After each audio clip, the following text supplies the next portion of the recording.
Goal! Whoa. Whoa. What was that? Oh, wait, it's just you, Croc. I get it. Goal. Yeah, because you love soccer, or if you will, football, depending on where you live. Nevertheless, you are a little over-enthusiastic today. Why? Oh, wait. I know why.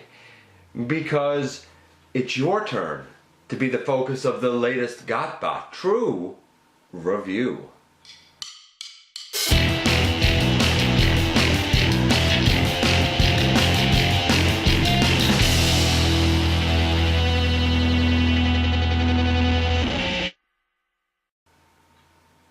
Hey guys, welcome back to the channel. I'm your host, Dennis Moulton, aka GotBot, and while I still patiently wait on the Wave 3 Legends, and I guess now Wave 4 Legends for the Transformers Titans Return line, we're going to take a look at this guy.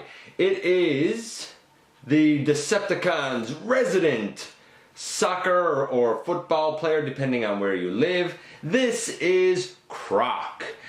Before we go on, I want to ask you to like, comment, subscribe, share, check out Machinery of Man, the Everything Factor, have a look at Universal Collision. The most recent episode just recently went up as of this recording. And what can I say about this guy? Surprisingly, there's a lot to say about this guy. Okay, if you're not familiar with Croc, he was originally an Action Master, so he hasn't actually had an alt mode, though indications are that it could have possibly been a plane, since his chest sort of looked like the cockpit of a plane, but he never had an alt mode, you know, in his G1 form. He never appeared on the program, and I think about the only other version we had was an exclusive. Maybe it was a BotCon exclusive, maybe, or part of the Collectors Club. I'm not sure, but it used the IDW Stealth Bomber Megatron version for the body, and that worked pretty good. But I think that this works even better, and here's why. First of all, the guy has a name like Croc. Okay, crocodiles and alligators get mixed up, but I think he turns into a at least relatively appropriate alt mode, and originally his Action Master came with a little Target Master-esque partner named, at the time, Gatorface, and he turned to a pistol and a alligator. So since that sort of changed and Gatorface has been replaced by the Titan Master Gatorface, I think that giving this guy an overall alt mode such as a crocodile makes really perfect sense, to be honest with you. And I'm actually a big fan of it. When I first saw this guy, I wasn't necessarily planning on picking him up. He is already claimed by one of the scraplets, but I'm honestly considering that if I see this wave again, I may pick him up for myself. I think he is that cool. Paint apps, there are 9. If you know the Action Master, which is the only thing really that we have to go on, I guess he's been in other fiction, but I would say the most popular reference is going to be that Action Master. About the only thing that's off on this guy is the fact that his shoulders and forearms are black, while the bicep and hand is purple. Originally, the bicep and hand was black, and the forearm and shoulder was purple. So those colors have been rearranged, we'll say. But besides that, everything is pretty perfect on this guy. Even the bright neon-y color is very, very, very accurate. This, of course, is a repaint of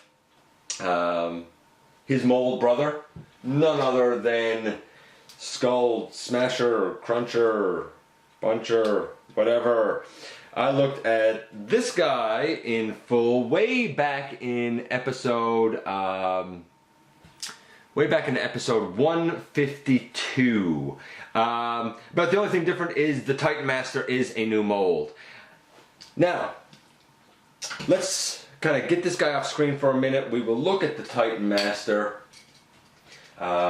pretty quickly here. This guy, Gatorface, is not pinned at the hips. He has the exact same articulation as all of these little guys do, with the ball joint head and shoulders, and he bends at the hips and the knees. When he transforms, of course, he becomes this head. See if I can get it in a bit closer. I love the head. I think that looks absolutely fantastic. It is a perfect Croc head sculpt.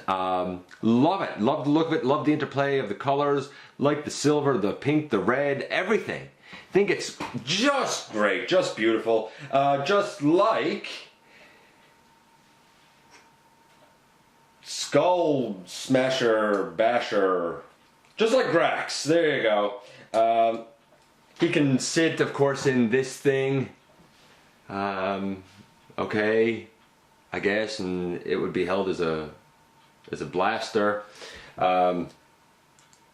That being said, again, you'll notice that the tail section here is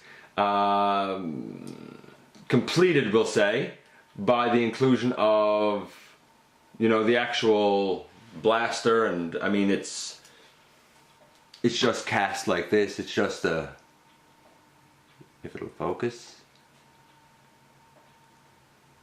it's just cast like this. You know, it looks all right. Again, there's a hole here that it can peg up under. This blaster, however, unlike the earlier use, goes in and out of the hole really easily, which is actually kind of nice. It's solid when it's in there, but you don't have to fight with it to get it out. So I think the tolerance has been vastly improved there. Bringing in the main event here, I guess with his head attached. Bringing in the main event here, we'll look at the articulation next. Of course, the head can go around. Not really any up or down, not worth talking about anyway. The arms can go out, the arms can go in, they can go way out, they can go in. We have bicep swivel, actually we have a forearm swivel and a bicep swivel.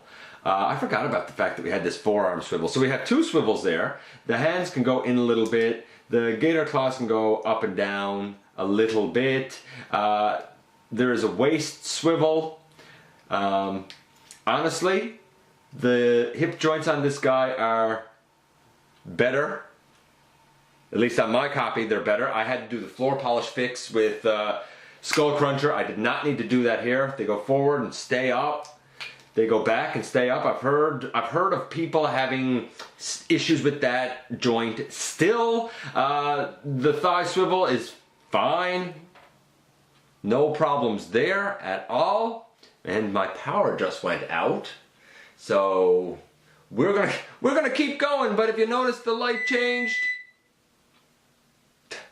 Really? There's a thigh swivel. Sorry about the cut there, but my power went. Anyway, that's all good.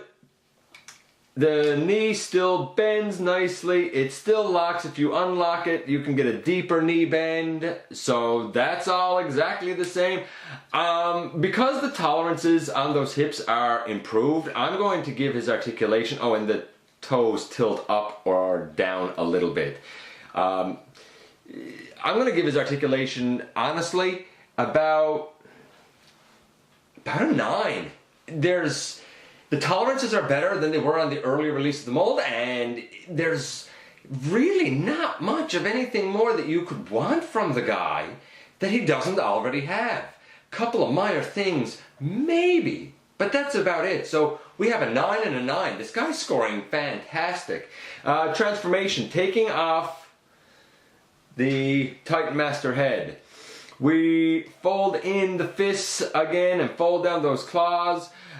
Just like the earlier version of the mold, we bring the shoulders up and in like this. We bring the paws, claws, I don't know what you call them, down just like that for, you know, the front. I do find that when you bring this over, it pegs in no problem. You don't need to fight with pegging the head in at all. It's beautiful. When you come back here, again, you put the legs together. I find it's best if you slide one leg into the other. Although now that I say that, it's making me look bad. You're making me look bad, legs. They are making me look bad too. I'll deal with that in a minute. I will say this, when I bring the knee up and over, on this guy I don't put the toes in, because I do find that the toes are extremely tight, unless you have nails and strong nails, or something to kind of root the toes out with, some sort of a little device. I think that if you put the toes in, you're gonna regret it. Could I be wrong? Sure. But that being said, why not leave the toes up? I mean, it differentiates them ever so slightly from, you know, his mold brother, I guess we'll call it. And there you go, that's together like that. We are almost done, because of course you have to put the tail on over the little peg that's here. And I'm doing this quickly because I've already shown all of this. The tail stays pretty good, but again, if you wiggle it side to side, it's gonna come out. You can open up the cockpit section here again, and you can put now Gatorface down inside and close it up. This is clear translucent plastic, but it is still soft rubbery plastic. I like the clear translucent piece on the top of the head, and we can also open the mouth, and if you look in there, you can see a lot of, you know, clear tongue, clear teeth. It looks really cool the way that it interplays, to be honest with you. Exact same articulation. You know, these little front paw pieces can move a little bit, and a little bit to the side. The front claws move, the back legs, when you unpeg them, go, you know, like this. I will say this, I believe that the back legs are painted purple, and I think that this piece and, you know, the lower jaw and the bicep is purple plastic, but the color match is really terrific, to be honest with you. The tail can again move back and forth, but it's gonna come off. Honestly, the transformation, having a couple things fixed, like not having to fight to put the head in place, I really feel like it improves what was already a pretty good mold, at least for me, because I didn't have a lot of the issues that people had. I'm gonna give the transformation, because it's fun. It was fun the first time, it's even better this time. I'm giving the transformation a solid 9. This guy's a 9. To my shock and surprise, being a character that didn't appear on the program, that a lot of people would probably be really tempted to pass over, the guy's a 9. He's fun, he looks really funky, and he is just all around a cool looking sea creature. And I say sea creature even though it's not really a sea creature, but an alligator. But come on, when have you ever seen an alligator or a crocodile that look these colors? I'm gonna stick with sea creature. He's a 9, he's great. I'm glad that, you know, I had a chance to review him. Like I said, I may even pick him up for myself. And that's it for this guy, other than showing you his collector card, because we know how exciting that is. And here are the stats on the back. I sort of expected his speed to be a little bit higher. The rest of it doesn't particularly shock me too much. And I guess for those who are really interested, here is the box art. There's the box, and there's the back of the box. So taking that out of it, there is nothing more to say. We have entered the Wave 4 Deluxes. Thanks for giving me a few minutes of your valuable time. If you have been on the fence about them, hey, don't be on the fence any longer, folks. You know that I appreciate you giving me some of your time, and I look forward to the next time that you and I get together for another visit right here inside the videos.